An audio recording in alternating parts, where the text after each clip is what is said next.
So I'm Priyesh. I've been a financial planner for over 15 years now, and with Ablestoke we've helped lots of people buy their first house, protect their family by having the right insurances in place, save and plan and invest for their retirement, and everything else in between connected to financial planning. It's important to have insurances if you can't afford to be without them. So the question you've actually got to ask yourself is, if the event was to happen, could you afford to get by without the insurance? And the actual cost of the insurance, does that in any way, shape or form change your life? The premium you pay, does it mean you can't go to the restaurants or go out to the bars you go to or have the holidays you have? Or actually is it a drop in the ocean when you look at your overall income? But if the event actually happened, what effect would that have on your lifestyle, and can you afford to be in that situation? And that will determine the importance of the insurance. So one example is income protection.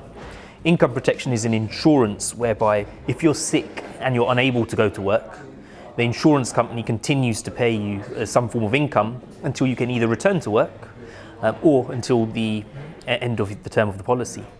And if you think about it, the biggest asset that most people have is their income.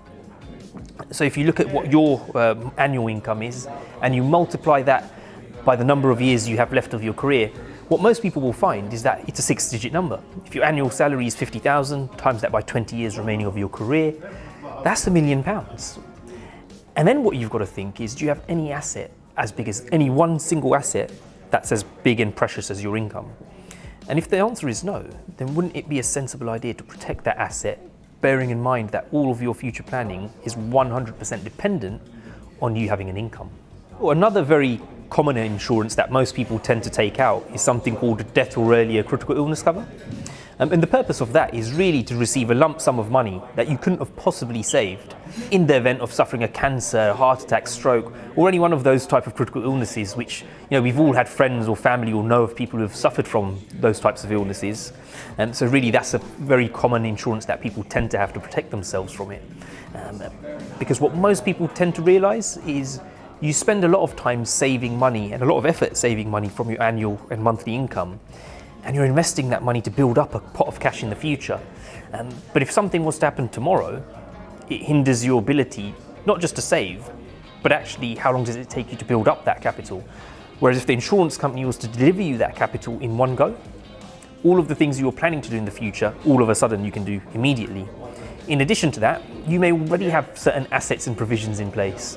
But if the worst is to happen, do you want to then use those provisions and those assets to take care of yourself, or for what they were intended?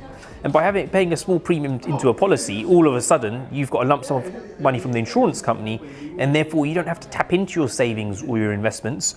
Your wealth is protected. Every individual has a different family and personal situation.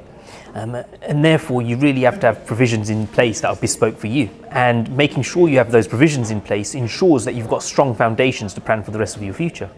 Because you're not just planning for the expected, you're also planning for the unexpected, which puts you in a really strong position. Once you have the provisions in place to protect yourself, you've got strong foundations. And that's really when you can push on and start planning for retirement. And retirement planning is just another way of being financially independent. So retirement planning is just another phrase for financial independence. And what financial independence means is that you are in full control.